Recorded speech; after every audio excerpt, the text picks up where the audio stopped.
So for years, the story out of Hungary has been this. Our reliance on Russian energy is just a fact of life, an unchangeable reality of geography. But is it really? We're about to dive into one of the biggest energy debates in Europe right now to separate what's political narrative from what's technical reality. The official line from Budapest? Well, it's crystal clear. Prime Minister Viktor Orban has said it time and time again. The argument is that since Hungary is landlocked, it just doesn't have any other good options. Cutting that energy umbilical cord to Russia, they say it would absolutely cripple the country's economy. And that, right there, is the big question. Since 2022, most of Europe has been scrambling to break free from Russian energy. But Hungary, well, it's gone in the complete opposite direction. So is this genuinely about necessity, or is there something else going on here? All right, so first, let's really unpack that official argument. The whole story is built on this idea that because Hungary is landlocked, it's uniquely and totally dependent on pipelines coming from the east.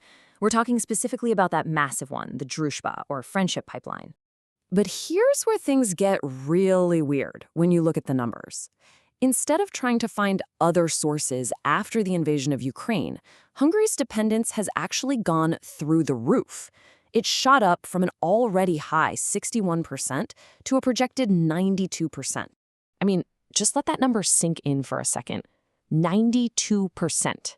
At the exact moment the rest of Europe is running in one direction, Hungary has doubled down, making itself more tied to a single source than ever. This is the reality we've got to wrap our heads around. Okay, but this whole no-choice story, this is where it really starts to unravel.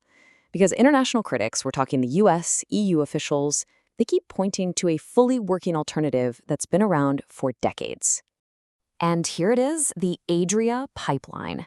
While the Druzhba brings Russian oil through Ukraine, the Adria pipeline connects right to the coast in Croatia, giving Hungary direct access to the entire global oil market. They could technically buy oil from pretty much anywhere. So the alternative isn't some fantasy, it's right there, ready to go.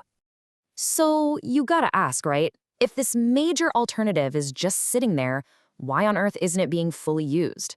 Well, the answer seems to be less about geopolitics and a lot more about powerful corporate economics. You just have to follow the money. And that brings us to MOL, Hungary's massive state-backed oil and gas company. Now here's the crucial detail. MOL's refineries are set up perfectly to process Russian Ural crude, which, and this is key, it gets to buy at a huge discount. This one fact really is the key to this whole puzzle. Okay, think of it this way. MOL is like a giant pizza chain. It could buy its cheese, that's its crude oil, from the big global market at a normal price through the Adria pipeline. But instead, it chooses to buy this super cheap discounted cheese through the Druzhba pipeline. Now, even if that supplier is a bit unreliable, the profit margin on every single pizza it sells is just enormous. And this business model, built on cheap Russian oil, creates this massive incentive to keep things just the way they are, even if it doesn't always lead to lower prices for Hungarian families who are dealing with a serious cost of living crisis. But a choice like this doesn't exist in a bubble. It comes with a really hefty geopolitical price tag. It's creating a ton of friction with EU allies and with Ukraine, and it leads to these constant diplomatic blow-ups. And this is what's been called the double veto strategy in action. Not long ago, the Druzhba pipeline, which runs through Ukraine, got damaged, and that flow of cheap oil just stopped. Almost immediately, Viktor Orban used Hungary's veto power to block a massive EU aid package for Ukraine.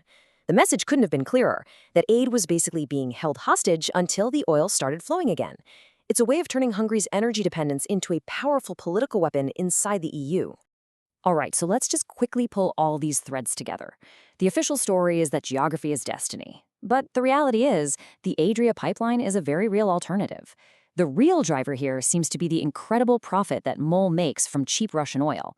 And the fallout? Well, that energy dependence has now become a political weapon, making European foreign policy a whole lot more complicated. But here's the thing. This whole strategy, it might not be sustainable forever. Recent events are suggesting that both pressure from the outside and politics at home are starting to force a change, whether the government is ready for it or not. And you can already see the cracks starting to form. First off, Hungary just signed its biggest ever gas deal with a Western company, Shell. That's a pretty clear sign they're trying to hedge their bets.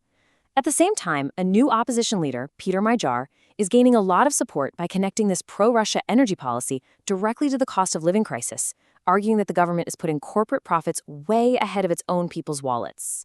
Which, of course, brings us right back to where we started. As the world changes and the pressure builds at home, Hungary is really at a crossroads.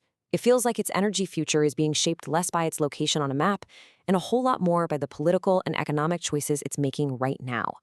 The real question is, which path will it take?